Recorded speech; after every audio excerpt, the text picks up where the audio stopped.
দর্শক আমন্ত্রণ 24 ঘন্টায় প্রেজেন্টেড বাই হাতিল। আপনাদের সঙ্গে আছে মাহফুজ মিশু। রবি থেকে বৃহস্পতি সপ্তাহে 5 কর্মদিবসে যমুনা টেলিভিশনের স্টুডিও থেকে সরাসরি সম্প্রচারিত অনুষ্ঠানে আমরা সচরাচর কথা বলে থাকি রাজনীতি নিয়ে। কিন্তু গত কয়েকদিন ধরে প্রতিবেশী ভারতের সাথে বাংলাদেশের সম্পর্ক এবং সেই ক্ষেত্রে প্রথমত ভারতের গণমাধ্যম, পরে ভারতের বিক্ষিপ্ত উগ্রবাদী সংগঠনের বাংলাদেশের একটি মিশনে হামলা, ত্রিপুরায় হোটেল থেকে বাংলাদেশি রোগীদেরকে চিকিৎসা না দেওয়া, হোটেল থেকে বের করে দেওয়া সহ নানা ঘটনা ঘটে চলেছে। এসব ঘটনার পরিপ্রেক্ষিতে ভারতের পররাষ্ট্র মন্ত্রণালয় আনুষ্ঠানিক দুঃখ প্রকাশ করেছে। ভারতের বাংলাদেশের হাইকমিশনারকে আনুষ্ঠানিকভাবে তলব করে ঢাকা তার ক্ষুব্ধ প্রতিক্রিয়া জানিয়েছে। আমরা বুঝতে চাই ভারতের এই পুরো ঘটনায় ভারতের এইসব করার পিছনে কারণটা কি, সমস্যাটা কোথায়। আমরা আলোচনা শিরোনাম নির্ধারণ করেছি ভারতের সমস্যা কোথায়। আলোচনার জন্য আমাদের সঙ্গে আছেন সাংবাদিক ও শিক্ষক জনাব আনিস আলমগীর। আনিস ভাই স্বাগত আপনাকে। আছেন বিএনপি নেতা এম এ রাজ্জাক সুমন। সুমন ভাই আপনাকেও স্বাগত। এবং আছেন এনডিএম এর চেয়ারম্যান ববি হাজ্জাজ। ববি হাজ্জাজ আপনাকেও স্বাগত। আনিস ভাই, আপনাকে দিয়ে আলোচনাটা একটু শুরু করতে চাই এই কারণে যে এই যে পুরো বিষয়টা হচ্ছে এটাকে আমরা অনেকেই কূটনৈতিক বিষয় মনে করছি, যেহেতু দুই দেশের বিষয়। কিন্তু আদৌ কি বিষয়টার কূটনীতিতে আছে, নাকি এটা আসলে রাজনীতিতে প্রবেশ করেছে, নাকি বিষয়টা আসলে আগে থেকে রাজনৈতিকই ছিল? এটা কূটনীতিতে অবশ্যই না, এটা রাজনীতিতেই আছে। রাজনীতির বিষয় হিসাবেই আগাচ্ছে এবং পরস্পরের যে অনাস্থা যেটা তৈরি হয়েছে 5ই আগস্টের পর থেকে, যখন শেখ হাসিনা বাংলাদেশ থেকে সেখানে আশ্রয় নিলেন, সেই অনাস্থারই আমি মনে করব যে এটারই ধারাবাহিকতা। আর আপনি যদি বলেন যে কেন এটা হচ্ছে, সেটা হচ্ছে এই যে আমাদের একটা নিজস্ব আমরা একটা আস্থায় রাখতে পেরেছি এমন এক ব্যক্তি আমাদের এখানে ছিল।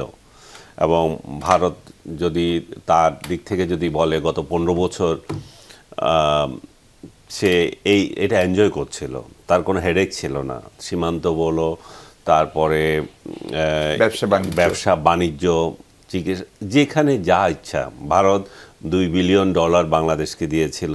সেই $2 বিলিয়ন কি খাতে দিয়েছিল? লাইন অফ ক্রেডিট হিসেবে না, তার লাইন অফ ক্রেডিট তো অবশ্যই সেটা দিয়েছিল তার সাথে ইনফ্রাস্ট্রাকচার ডেভেলপ করার জন্য, তার সাথে কমিউনিকেশন ডেভেলপ করার জন্য। অন্য কোনো প্রজেক্টে এই টাকা ব্যয় করতে পারবে না, এই সত্ত্বে দিয়েছিল এবং সেগুলোই হচ্ছিল। এবং ভারত ট্রানজিট চেয়েছিল, ট্রানজিট পেয়েছে।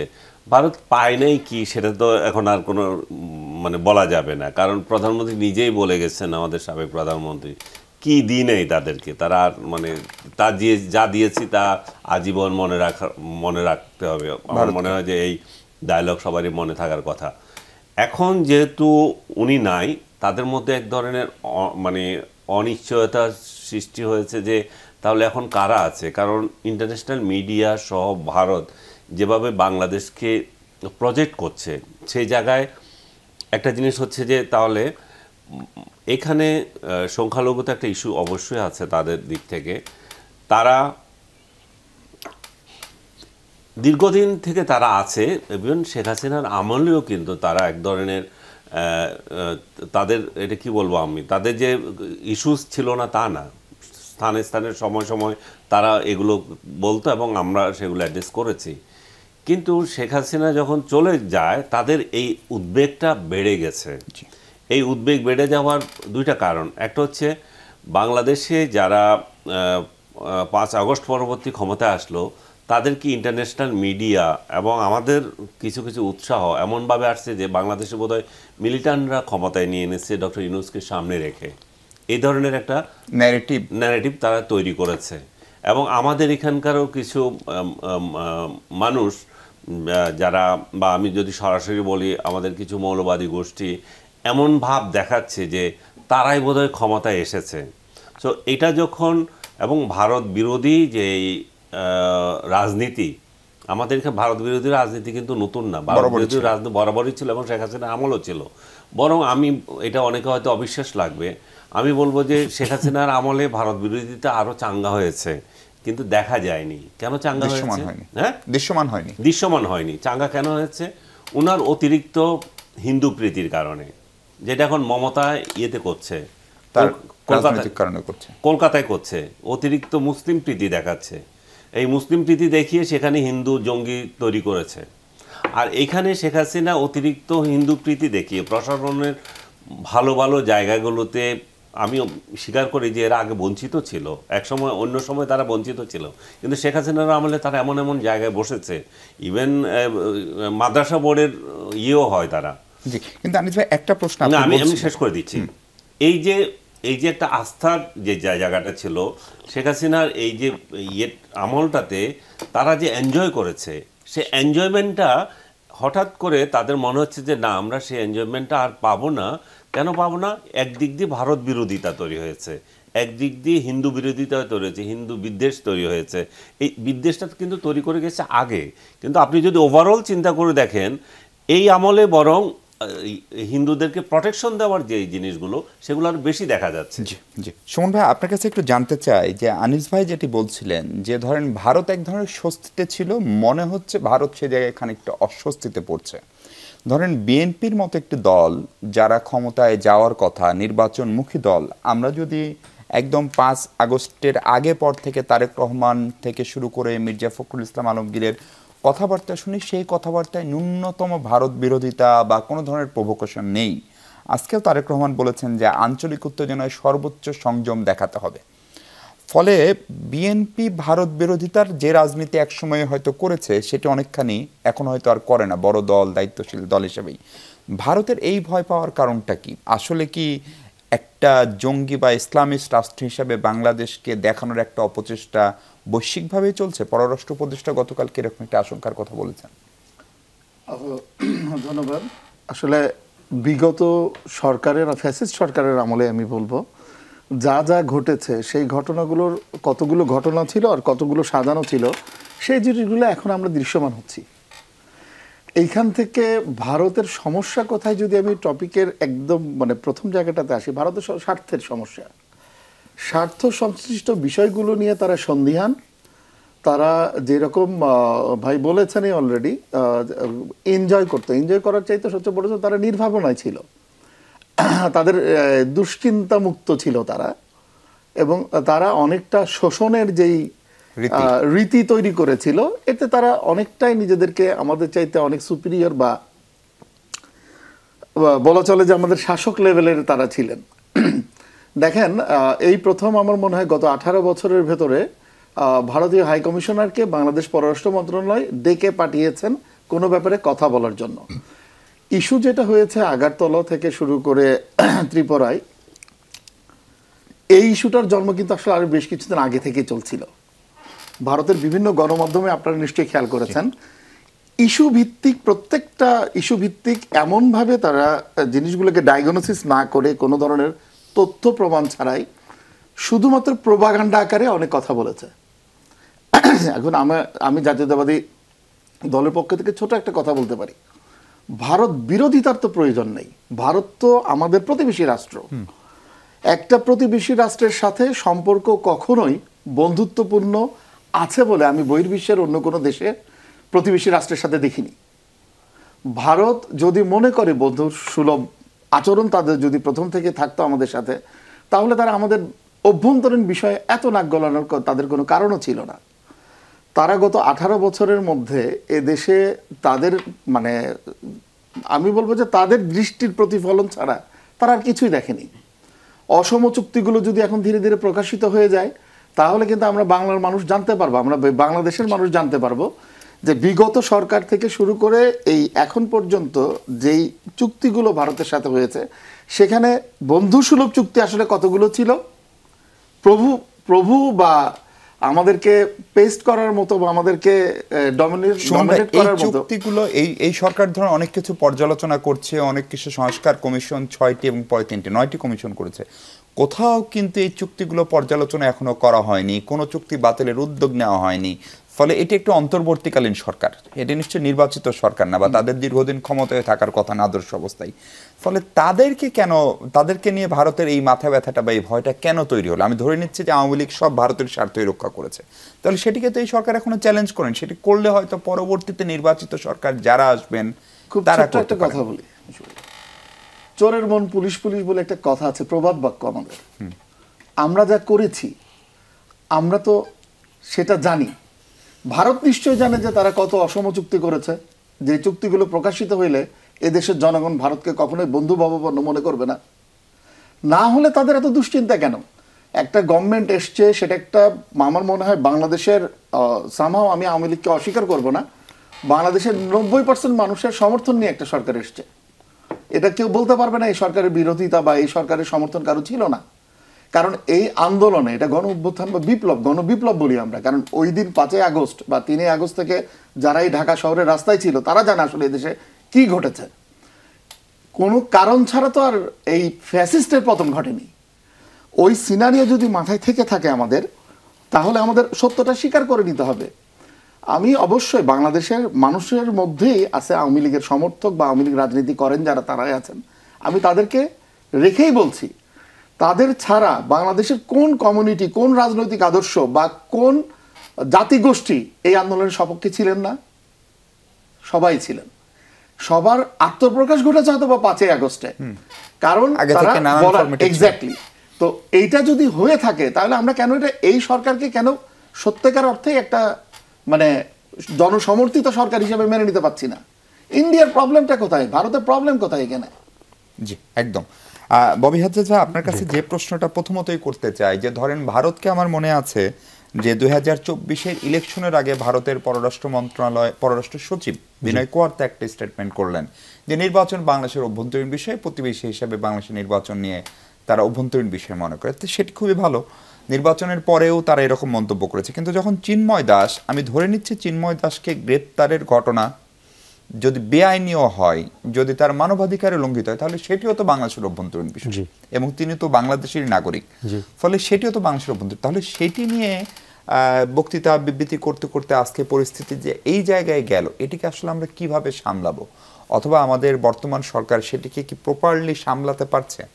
জি, প্রথমে মাহফুজ মিশু, আপনাকে অসংখ্য ধন্যবাদ। একই সাথে আপনাকে, আমার বিজ্ঞ সহ আলোচক সহ যমুনা টিভির পর্দায় যারা দেখছেন, আগামীতে দেখবেন, সবাইকে সালাম এবং শুভেচ্ছা। ভারতের সাথে যে জায়গাটি আমরা এসেছি, আমার বিজ্ঞ সহ আলোচকরা যে কথাগুলো বলছিলেন, সঠিকভাবে অত্যন্ত কমপ্লেক্স একটা সিচুয়েশন এবং কমপ্লেক্স একটা জায়গায় এসেছি। অবভিয়াসলি আপনি এই যে চিন্ময় সাহেবের কথা যেটা বললেন, এক নম্বর হলো, না, এখানে কোনো অবকাশ নেই আমাদের ধরে নেওয়ার যে আইন বহির্ভূতভাবে তাকে সর্ট অফ আইনের আয়তায় নেওয়া হয়েছে। আইন বহির্ভূতভাবে আইনের আওতায় নেওয়া যায় না। সে কোনো একটা কর্মকাণ্ডের সাথে যে জড়িত ছিল, যেটার কারণে তাকে আইনের আওতায় আনা হয়েছে, এবং সভরেন বাংলাদেশের nation, the sovereign Bangladesh nation, সেটার যে আইনের কাঠামো, সেই আইনের কাঠামোর ভেতরে আইনের আওতায় আনা হয়েছে। সেই আইনের আওতায় আনার পর একটা মাইনরিটি গোষ্ঠীর মাধ্যমে, এবং মাইনরিটি গোষ্ঠী আমি বলবো না, কিছু হয়তো স্পেসিফিক একটা জনগোষ্ঠী, কোনো মাইনরিটির অংশ না, একটা স্পেসিফিক পলিটিক্যাল একটা জনগোষ্ঠী, সেই পলিটিক্যাল জনগোষ্ঠীর ধর্ম, জাত নির্বিশেষে একটা পলিটিক্যাল ইন্টারেস্টের একটা জনগোষ্ঠী, সেই দিন, যেদিন তাকে আইনের আওতায় আনা হয়, চিন্ময়কে আইনের আওতায় আনা হয়, সেই দিন চিটাগং আপনার আদালত প্রাঙ্গণে তার আক্রমণ করে। সেই আক্রমণে নৃশংসভাবে হত্যাকাণ্ড ঘটে একজন পাবলিক প্রসিকিউটরের, অ্যাডিশনাল অ্যাসিস্ট্যান্ট পাবলিক প্রসিকিউটরের। কিন্তু তারপরও বাংলাদেশের জনগণ কিন্তু এই যে আপনার সাম্প্রদায়িক কোনো ধরনের অরাজকতা বা ভায়োলেন্সে সম্পৃক্ত হয়নি। So this is the most positive sign. এখন এইটা নিয়ে ভারত কেন কথা বলছে? ভারত কথা বলছে অনেক ধরনের কারণই হতে পারে। আমার বিজ্ঞ সমালোচকরাও এর আগে কিছু আলোকপাত করেছেন কিছু বিষয়, বাট অনেক ধরনের হতে পারে। গত 15.5 বছর আমরা পরিষ্কারভাবে দেখেছি বাংলাদেশ ভারতের সম্পর্ক, যেটা নর্মালি দুই দেশের সম্পর্ক হয় আন্তর্জাতিক ক্ষেত্রে, যে দুটো দেশের ভিতরে সম্পর্ক হয়, সরকারের ভিতরে সম্পর্ক হয়, আনফর্চুনেটলি গত 15.5 বছরের বেশিরভাগ অংশটাই আমরা দেখেছি ভারতের সাথে শেখ হাসিনার সম্পর্ক। যেই কারণে শেখ হাসিনা কন্টিনিউসলি বলতে পেরেছে আমি ভারতকে সব কিছু দিয়েছি। শেখ হাসিনার ক্যাবিনেটের লোকজন বলেছে আমি ভারতের কোটায় এমপি, ভারতের কোটায় মন্ত্রী। এই যে এই ঘটনাগুলো বা স্বামী স্ত্রীর সম্পর্ক, এগুলো পরিষ্কার করেছে। শেখ হাসিনা এমন কথাও বলেছে যে আমি ভারতকে যা দিয়েছি, ভারত কখনো আর সেটা সেটার ধন্যবাদ চুকাতে পারবে না, এই ধরনের কথাবার্তা শেখ হাসিনা খুদ বলেছে। তো ভারতের সাথে সম্পর্কটা আসলে একটা আনইভেন কিলে ছিল গত 15.5 বছর। এখন ভারতের সরকার আর ভারতের রাজনীতি, ভারত একটা ডেমোক্রেসি, আমাদের এখানে নামে ডেমোক্রেসি ছিল, আসলে ছিল অথরিটেরিয়ানিজম, কিন্তু ভারতে এখনো ভোট হয়। বিজেপি সরকার যে ধরনের সরকারই হোক না কেন, ভারতে এখনো ভোট হয়। সো ভারতে বিজেপি সরকারের হয়তো, বিজেপি সরকার সরকারি পরিচালনায় আসলো কিভাবে? তাদের মূল মন্ত্র ছিল ইসলাম বিরোধ, ইসলাম বিরোধ ছিল মূল মন্ত্র। হিন্দুত্ববাদের আসলে আর কোনো পরিচয় নেই ইসলাম বিরোধের বাদে।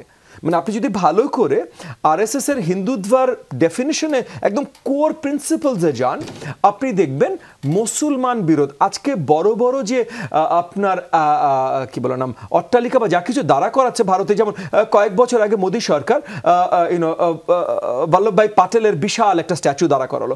বল্লভভাই পাটেল কিন্তু পরিচিতই ছিল যে প্রথম ভারতের সরকারের যে মুসলমান বিরোধ ছিল। এখন বিশ্বের সবচেয়ে বড় স্ট্যাচু তৈরি হচ্ছে ভারতের জমিনে, বম্বের খুব কাছাকাছি। সেটা হলো শিবাজি ভোসলের।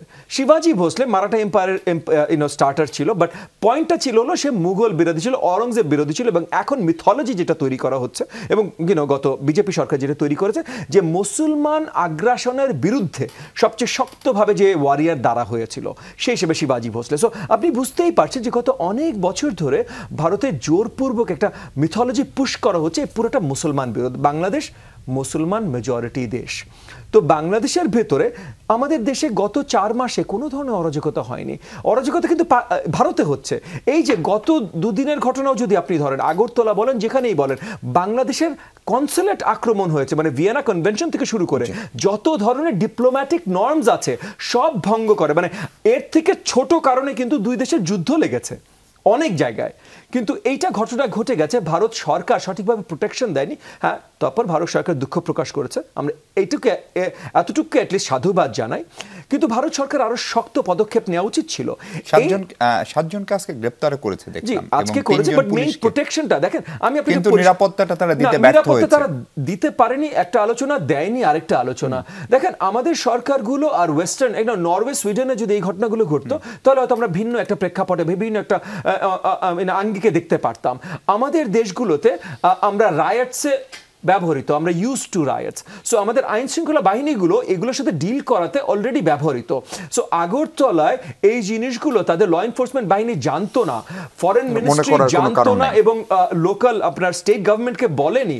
এই জিনিসগুলো আসলে বিশ্বাসযোগ্য না। এবং একই সাথে আমি বিশ্বাস করি যে এই যে ওয়েস্ট বেঙ্গল থেকে শুরু করে 7 সিস্টার্স, এই প্রত্যেকটা প্রদেশে গত 40-50 বছর ধরে, মানে স্বাধীনতার প্রাককাল থেকে, যে আওয়ামী লীগের সিনিয়র নেতৃত্বদের সাথে এই প্রদেশগুলোর নেতৃত্বে যারা আছেন তাদের সাথে অনেক শক্ত পুরাতন সম্পর্ক। এই সম্পর্কগুলো যে এই উস্কানিতে কোনো ধরনের রোল প্লে করেনি, এইটাও আমি বিশ্বাস করি না। মমতা ব্যানার্জি যে তার লোকাল রাজনীতির জন্য কাজ করে, বাংলাদেশের বন্ধু নিজেকে বারবার বলে, কিন্তু তিস্তা পানি চুক্তি, বন্টন চুক্তি কিন্তু সে আটকে দিয়েছিল। এরকম অনেক কিছু সে করে থাকে। সে পরিষ্কারভাবে বাংলাদেশ বিরোধী বক্তব্য রাখলো, বলল বাংলাদেশের জাতিসংঘের শান্তিরক্ষা বাহিনী পাঠাতে, যেখানে আক্রমণ কিন্তু তাদের দেশের মাটিতে হচ্ছে।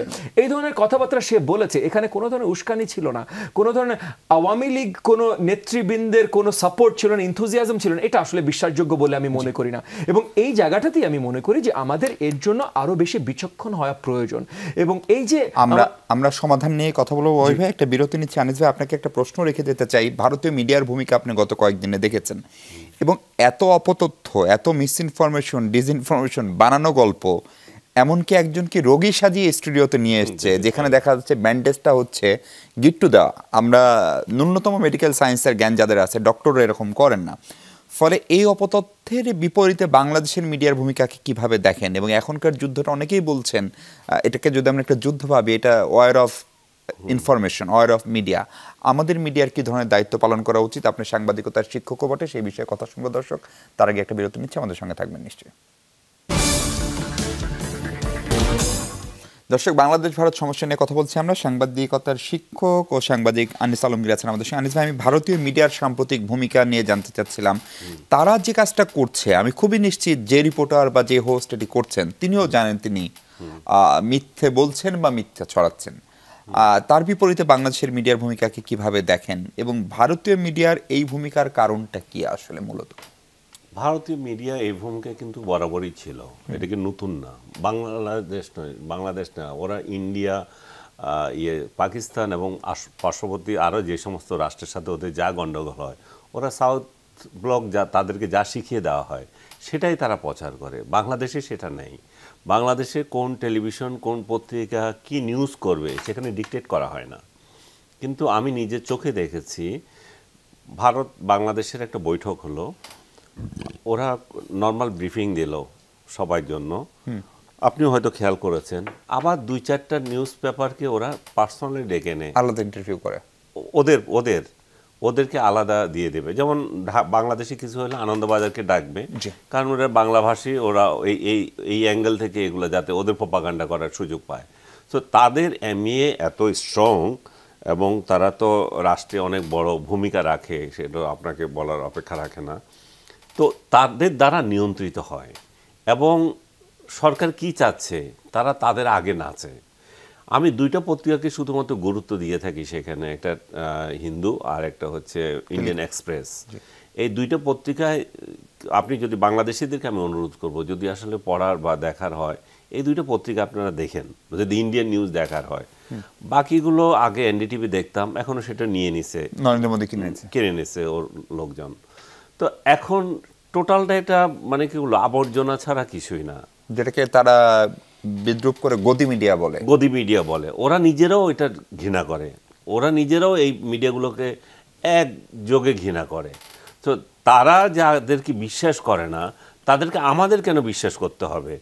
আর বাংলাদেশ সরকার যদি কোনো আসলে টাফ অ্যাকশন নিতে চায়, আমি এটা চাই না কখনো যে মিডিয়ার প্রতি এরকম নেওয়া হোক, কিন্তু সময় সময় নেওয়া দরকার। ইন্ডিয়ান যে কলকাতার যে বাংলা সংবাদ মাধ্যমগুলো যেগুলো আছে, এগুলো সবগুলো বাংলাদেশে ব্যান করে দেওয়া উচিত। এই অখাদ্যগুলো বাংলাদেশকে যেভাবে প্রোটেক্ট করছে, এবং এই ঘৃণার যে সংস্কৃতি ওরা চালু করেছে, সেটার কারণেই তো আজকে বাংলাদেশ এমবেসি, বাংলাদেশ উপ হাই কমিশন বা সহকারী হাই কমিশন আক্রান্ত হয়, 2 জায়গায় 3 জায়গায় হচ্ছে।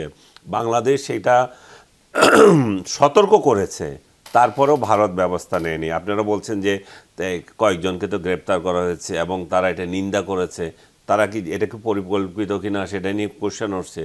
অবশ্যই তারা জানতো, বাংলাদেশ সরকার স্পষ্ট করে বলেছে এটা পরিকল্পিত, অবশ্যই তারা জানতো। এটা ঠিক আপনি যদি খেয়াল করে থাকেন, সেই বাবরি মসজিদ ভাঙার মতো, যে না না তো আমরা পাহারা দিচ্ছি, তোমরা আসবা না, কিন্তু ভেঙে দিয়ে যাচ্ছে, তখন আর কিছু বলছে না। এই যাদেরকে এখন গ্রেপ্তার করলো, এই যাদেরকে এখন সাসপেন্ড করলো, তাদেরকে কয়দিন পরে এরাই পুরস্কার দেবে যে তোমরা একটা উত্তম কাজ করেছো।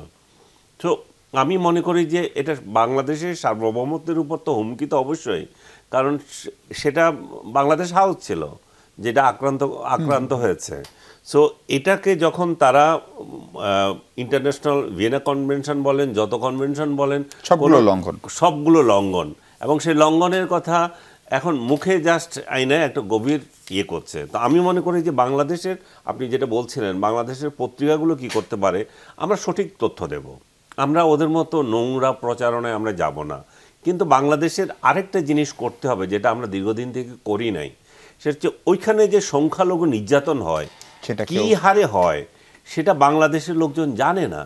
সেটা আমি ইন্ডিয়ান মিডিয়া দেখেই পাই, ইন্ডিয়ান মিডিয়া, সেটা ইন্ডিয়ান ইউটিউবে দেখা যায়, ইন্ডিয়ান মিডিয়াতে আসে, বিকল্প অনেক।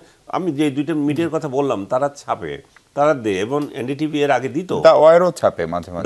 এখন ওইটা অনলাইন 2টা আছে, ওয়ার আছেন, আরেকটা আছে স্ক্রল আছে, আরেকটা আছে, 3টা অনলাইন মিডিয়া আছে, সেগুলো মোটামুটি দেয়, যেগুলো আগে প্রগ্রেসিভ মিডিয়া হিসেবে পরিচিত ছিল, এখন তারা ওইভাবে না, ওরা ওই মূল মিডিয়া ছেড়ে এগুলো করছে।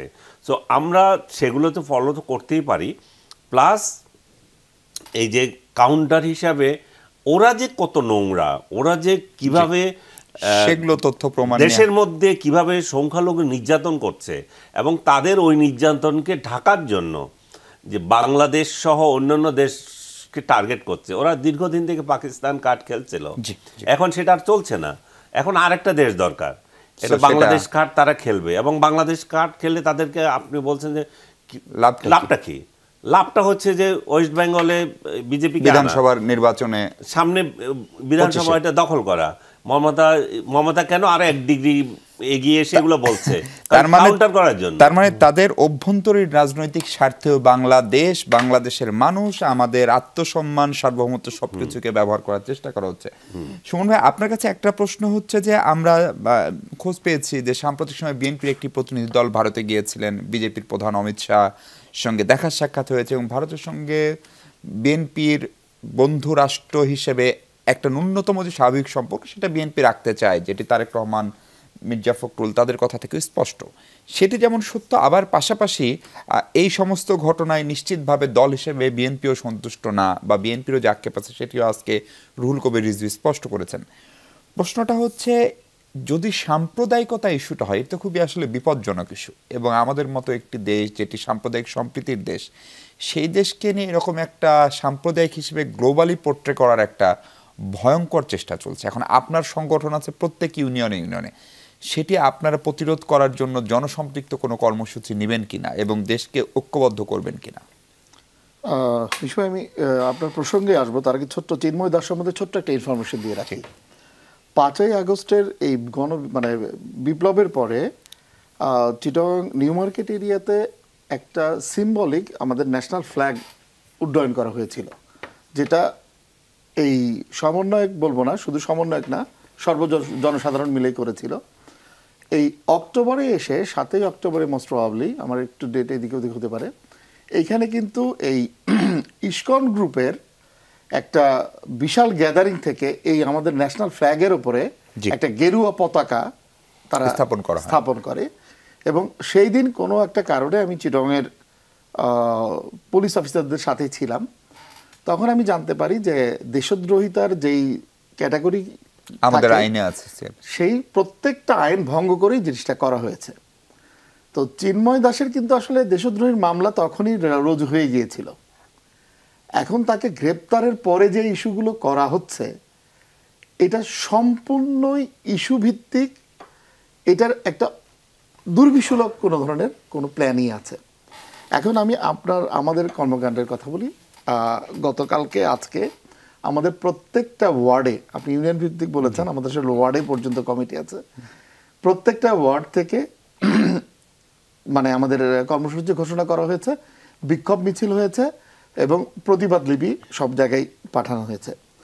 এখন বিএনপি বাংলাদেশ জাতীয়তাবাদী আদর্শের দল।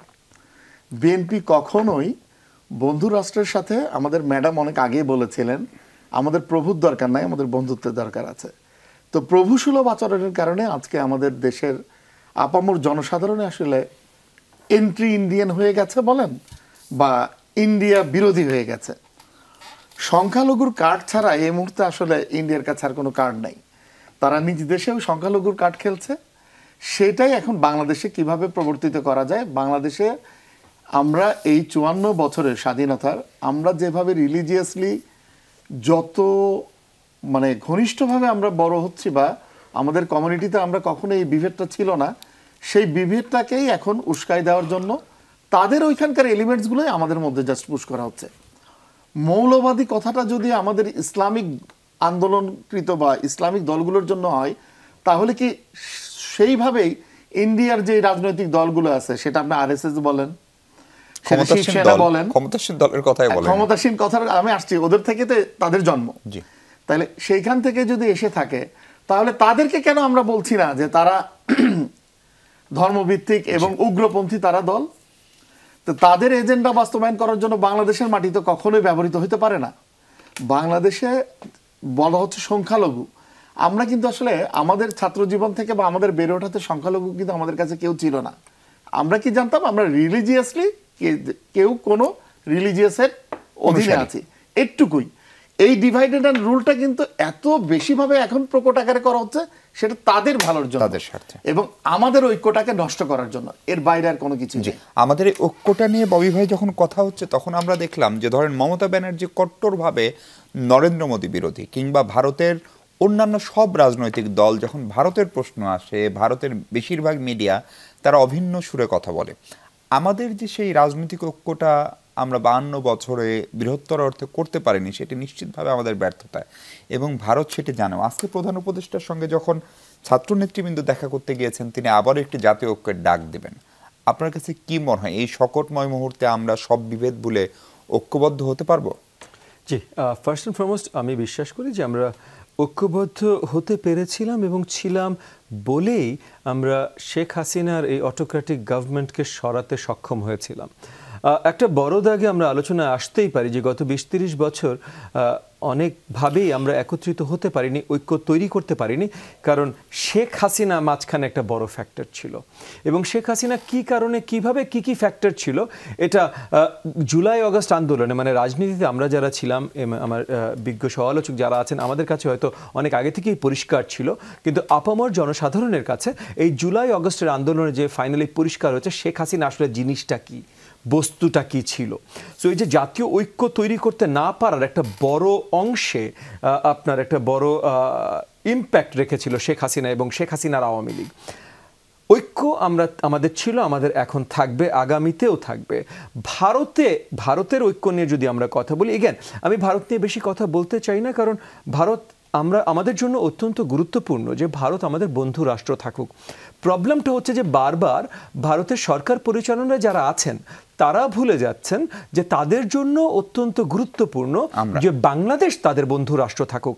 দেখেন, রাজনৈতিক দল সরকার পরিচালনায় আসে, আওয়ামী লীগ মাঝখানে 15.5 বছর জোর করে বাংলাদেশের সরকারি ক্ষমতা ধরে রেখেছিল, তখন তারা এক ধরনের সম্পর্ক বাস্তবায়ন করেছিল ভারতের সাথে বা অন্য কোনো দেশের সাথে। বিজেপি নির্বাচিত হয়ে গত বহু বছর ধরে, 1 দশকের ঊর্ধ্বে ভারতের সরকার পরিচালনায় আছে। বিজেপির রাজনৈতিক প্রয়োজন অনেক কিছু আছে। এগেন এর আগেও বলছিলাম যে বিজেপির রাজনৈতিক প্রয়োজন মুসলমান বিরোধিতা। সেই জায়গায় সংখ্যাগরিষ্ঠ মুসলমান রাষ্ট্র বাংলাদেশ, তো বাংলাদেশের বিরুদ্ধে কথা বলা তাদের রাজনৈতিক প্রয়োজন। অত্যন্ত দুঃখজনক যে একই সাথে তাল মেলাচ্ছে এখন কংগ্রেস, তৃণমূল কংগ্রেস, এবং সবচাইতে বেশি দুঃখজনক হলো যে ভারতের স্টেট অ্যাপারেটাস, ফরেন অফিস বলেন, যেটাই বলেন, তারা এখন মনে হচ্ছে একই সুরে গান গাইছে। মানে রাজনৈতিক দল, গণমাধ্যম, সুশীল সমাজও, না গণমাধ্যম গাইতেই পারে, এবং গণমাধ্যম আমার বিজ্ঞ সমালোচক একজন অলরেডি পয়েন্ট করেছেন যে ওই যে গদি মিডিয়া, মোদি মিডিয়া, যে মোদির হয়ে যে মিডিয়াগুলো কথা বলে, অর্ণব গোস্বামী, তারপরে এরকম কিছু আছে, তারা বাংলাদেশ বিরোধী জোরদারভাবে করে যাচ্ছে। কিন্তু এখন যেটা হয়েছে যে যারা মডারেট মিডিয়া হবার কথা, তারাও এখন কোনো প্রমাণাতি ছাড়া বাংলাদেশ বিরোধী কথা বলে যাচ্ছে, যে বাংলাদেশে মাইনরিটিদের উপরে আক্রমণ হচ্ছে, বাংলাদেশে জেনোসাইড শুরু হয়েছে, বাংলাদেশ ইসলামিক স্টেট হয়ে যাচ্ছে। এবং বাংলাদেশ ইসলামিক স্টেট হয়ে যাচ্ছে, এটা বড় আকারে এই আলোচনাটা শুরু হয়েছিল কিন্তু 2014 সালে। 2014 সালে, আমি আপনাকে একজন একাডেমিক হিসেবে বলছি, যে 2014 সালে বড় দাগে 1000-এর উপর, more than 1000 top rated political science এবং history journals এ publications হয়েছে by Indian origin authors, যেখানে এই ধরনের ইঙ্গিত দেয়া হয়েছে যে বাংলাদেশ ইসলামিক আইন মানে ইসলামিক শাসন, ইসলামিক স্টেটের মতো এক্সট্রিমিস্ট স্টেটে যাবার একটা বড় সম্ভাবনা।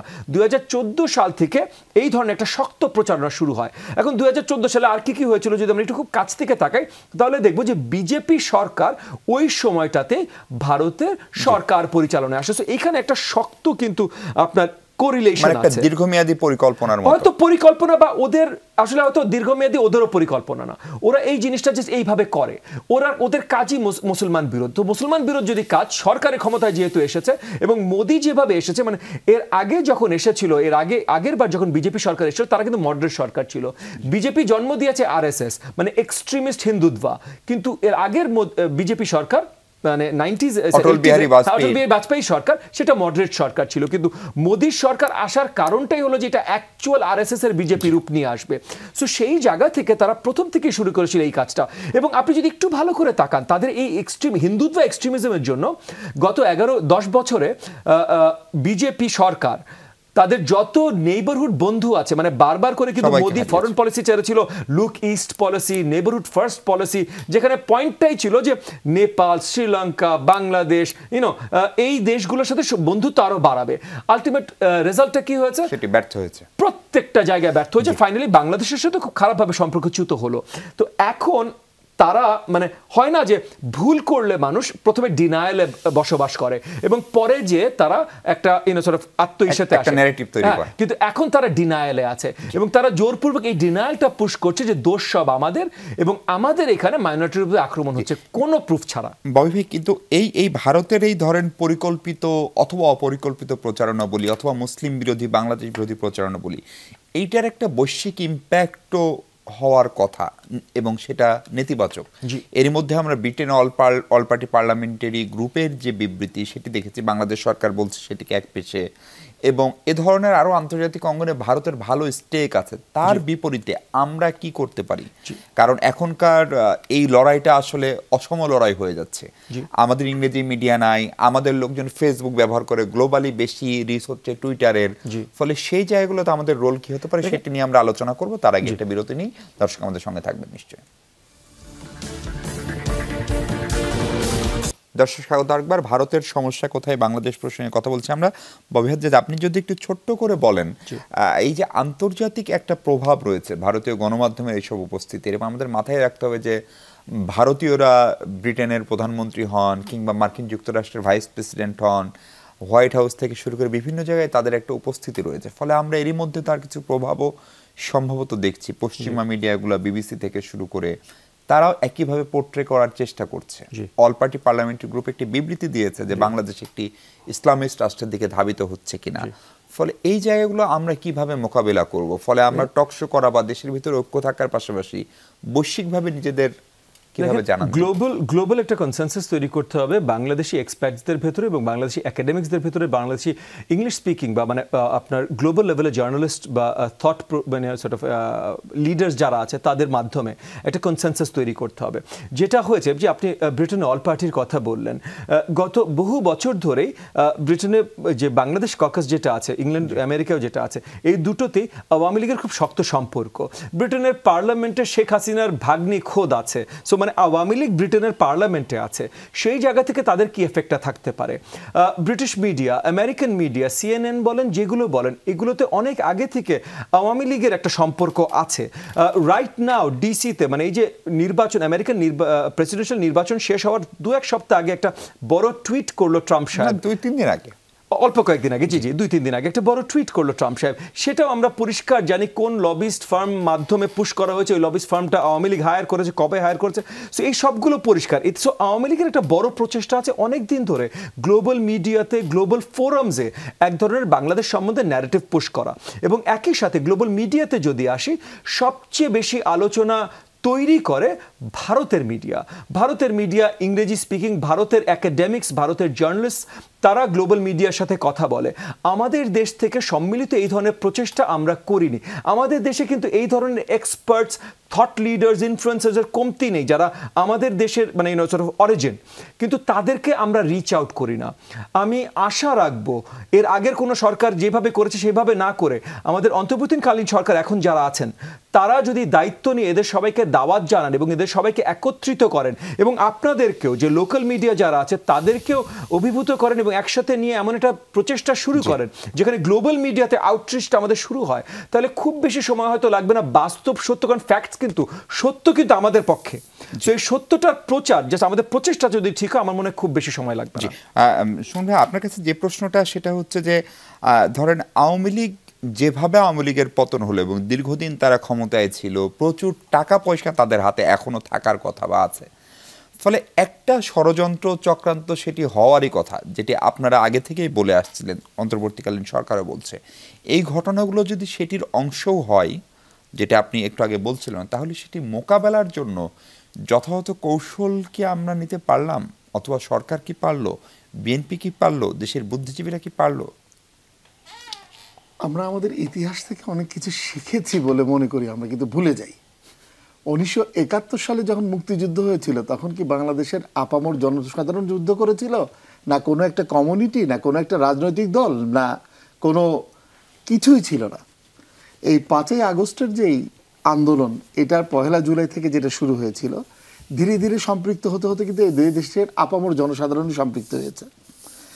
বাংলাদেশের যদি অভ্যন্তরীণ বিষয়ে বহির্বিশ্বের কোনো দেশ, সেটা আমার প্রতিবেশী হোক বা প্রতিবেশীর বাইরের কোনো দেশই হোক, এই দেশের জনগণ এতটা বোকা না, এই দেশের জনগণ এতটা মানে ভীতু বা কাপুরুষতা এই দেশের জনগণের মধ্যে নেই। যদি থাকতো তাহলে বুক চেতিয়ে দাঁড়ায় এই 1,500 স্টুডেন্ট বলেন, সাধারণ জনগণ বলেন, রিক্সা মানে সেম মুক্তিযুদ্ধে যেভাবে আপামর জনসাধারণ ছিলেন, তবে এইবারের এইটার বাইরে আর একটা কমিউনিটি এসছে, যেটা হয়তো বা আমি মনে করি মুক্তিযুদ্ধের কিছু সময় কিছুটা অনুপস্থিত ছিল। সেটা হচ্ছে আমাদের বাংলাদেশের যারা সোফার, আমরা আগে বলতাম আই হেট পলিটিক্স, যে জেনারেশনটা ছিল, সেই জেনারেশনটাই কিন্তু এখন সবচেয়ে বেশি অ্যাক্টিভ। আমাদের ভয় পাওয়ার কোনো কারণ নেই, কারণ সত্য যেটা হাজ্জাজ ভাই মাত্রই বললেন, আপনি অনেক কিছুই করতে পারবেন, প্রোপাগান্ডা ছড়াইতে পারবেন আপনি, মানে যেহেতু আপনার কাছে মিডিয়া, আমি ভয়ের কথা বলছি না, কিন্তু আমাদেরও তো একটা ন্যারেটিভ থাকতে হবে, আমাদেরকেও তো সেই ফাইটটাও করতে হবে। বলে ফেলেছেন আমাদের তারেক রহমান সাহেব থেকে শুরু করে আমাদের মহাসচিব থেকে শুরু করে আর যারা অন্যান্য রাজনৈতিক দলের আছে সবাই কিন্তু বলেছে যে আমরা জাতীয় ঐক্য প্রয়োজন এবং সেই অনুযায়ী আমরা কাজ করব। এখন তাহলে জাতীয় ঐক্যের জায়গাটাতে যদি আমরা পৌঁছাইতে পারি, যে ব্যারিয়ারটা ছিল, যেহেতু আমাদের জাতীয় ঐক্যে পৌঁছানোর সেই ব্যারিয়ারটা আর নাই এখন, তাহলে আমার মনে হয় না যে কোনো জায়গায় কোনো অসুবিধা হবে। হ্যাঁ, প্রোপাগান্ডা থাকবেই, আর স্বাভাবিক ব্যাপার, আমাদের এক্সপার্টিসরা কেন জানি নিজেরাও ওই যে সো কল্ড আমি একটু সুশী সমাজ নিয়ে আমার অ্যালার্জি আছে, তারা অনেক ব্যাপারে কথা বলেন, কিন্তু আসল যে ব্যাপারটা যেটা আমাদের জাতীয় স্বার্থ সংশ্লিষ্ট বিষয়, সেই বিষয়গুলোতে কেন যেন তারা নিশ্চুপ থাকেন।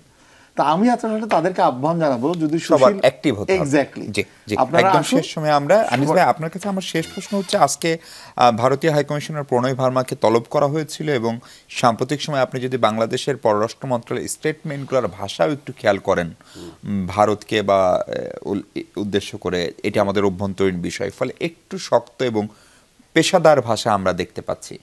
ফলে আজকে এই তলব শেষ করে প্রণয় ভার্মা গণমাধ্যমের সঙ্গে কথা বলেছেন, এবং তিনি বলেছেন যে এই দুই দেশের সম্পর্ক অনেক বিস্তৃত, তারা একটি সুস্থ স্বাভাবিক সম্পর্ক চাই, এবং একটি বিষয়কে কেন্দ্র করে বাংলাদেশ ভারত সম্পর্ক আটকে থাকবে না। পজিটিভ কথাবার্তা, আপনি এটাকে কিভাবে ব্যাখ্যা করেন, অথবা এই কথাবার্তায় কি যা হচ্ছে সেই বেদনা বা সেই যে ক্ষোভ বাংলাদেশের মানুষের আমাদের, সেটি খানিকটা প্রশমিত হতে পারে? প্রশমিত হবে কিনা আমি জানি না, তবে উনি ওনার জায়গা থেকে যথার্থ ভালো বলেছেন, কারণ এই দুই একটা ঘটনা দিয়ে তো আসলে বাংলাদেশ ভারত সম্পর্ক নির্ণয় করা যাবে না। আর বাংলাদেশ ভারত প্রতিবেশী, আমরা তো আসলে একে অন্যকে ফেলেও দিতে পারবো না, আমরা পরস্পরের উপর নির্ভরশীলতা ওরা বেশি শো করতে চায় যে আমাদের বোধহয়, আসলে বাস্তবে তা না। বাংলাদেশ ওদের সেকেন্ড থার্ড পর্যটক প্রেরণকারী দেশ। বাংলাদেশের সাথে তাদের সাউথ এশিয়ার মধ্যে সবচেয়ে বড় বাণিজ্যিক সম্পর্ক বাংলাদেশের সাথে। বাংলাদেশ তার যদি ওভারঅল বাণিজ্য যদি দেখা হয় 6-7 নম্বর দেশ, তার রেমিটেন্স যায় আমাদের এখান থেকে, সব দিক থেকে তাড়িয়ে আছে। সে কি বন্ধ করবে আমাদের কিছু পেঁয়াজ আর কিছু আলু? তো পেঁয়াজ আলু বাইরে থেকে কিনতে তো আমাদের সমস্যা নয়, যে পরিমাণ বাংলাদেশি তার দেশে যায় সেগুলো যদি বন্ধ হয়, তার যে ডলার সেটা যদি বাইরে থেকে পেঁয়াজ আর আনা কিছু না, বরং আমরা স্বয়ংসম্পূর্ণ হব। এখন আপনি যে জিনিসটা বলতে চাচ্ছিলেন যে আমাদের ওনাকে যেটা বলছেন কাউন্টার, ওরা যে সারা বাংলাদেশকে যেভাবে করছে, আমার মনে হয় যে এটা কেটে যাবে। কারণ হচ্ছে যে ওরা বরং এতদিন ধরে আমাদের যেগুলো করতো সেটা বরং আরো ক্ষতি করছিল। আমাদের বন্ধু সেজে আমাদের বিরুদ্ধে কথা বলতো একটা ইন্টারন্যাশনাল মিডিয়াগুলোতে। ইন্ডিয়ান মিডিয়াকে কেউ বিশ্বাস করেন, আপনি নিজে তৈরি থাকেন। ইন্টারন্যাশনাল মিডিয়া অন্যগুলোতে যেগুলো হয়, মানে ওয়েস্টার্ন মিডিয়াতে যেগুলো হয়, ওরা আমাদের হয়ে কথা বলে, আমাদের জিনিস তারা ন্যারেটিভ তারা তাদের আলোকে দেয়। এখন বুঝে যাবে মানুষ তারা কেন দিচ্ছে বাংলাদেশের সাথে তাদের রিলেশন প্রেক্ষিতে। আমি মনে করি যে এটা বরং পজিটিভ দিক। এবং বাংলাদেশকেও আরেকটা জিনিস বলতে হবে যে আমাদেরকে যে বলা হচ্ছে যে রেডিক্যাল মুসলিমরা এখানে ক্ষমতা দখল করছে, করছে, রেডিক্যাল মুসলিমদের এখানে উত্থানের যদি আমরা দায়ী করি, তাহলে তার সেখানে যে মৌলবাদীরা হিন্দু জঙ্গি তৈরি করছে, সে যে একটা হিন্দু রাষ্ট্র, হিন্দু জঙ্গি রাষ্ট্র তৈরি হয়েছে, তার প্রভাব এখানে পড়ছে। আর দ্বিতীয়ত হচ্ছে আমাদের এখানকার হিন্দু নির্যাতন নিয়ে সে যে এই সমস্ত গল্প বানায় সেটারও কারণ। সো তাহলে আমাদের এটা বুঝাতে হবে যে বাংলাদেশ যদি রেডিক্যাল মুসলিম কান্ট্রি তুমি বলতে চাও, হতে চাচ্ছে, তুমি আশঙ্কা করো, তার জন্য আংশিকভাবে তুমি নিজেও দায়ী। জি, অনেক ধন্যবাদ আনিস আলমগীর, অনেক ধন্যবাদ এম এ রাজ্জাক সুমন, অনেক ধন্যবাদ ববি হাজ্জাজ। দর্শক, আমাদের প্রত্যাশা সেটাই, বাংলাদেশ ঐক্যবদ্ধ থাকুক, সবার আগে বাংলাদেশের স্বাধীনতা, বাংলাদেশের সার্বভৌমত্ব এবং দেশের মানুষের স্বার্থ, এবং সেই স্বার্থ বজায় রেখে বন্ধুত্ব হোক পৃথিবীর সকল দেশের সঙ্গে। ভালো থাকবেন।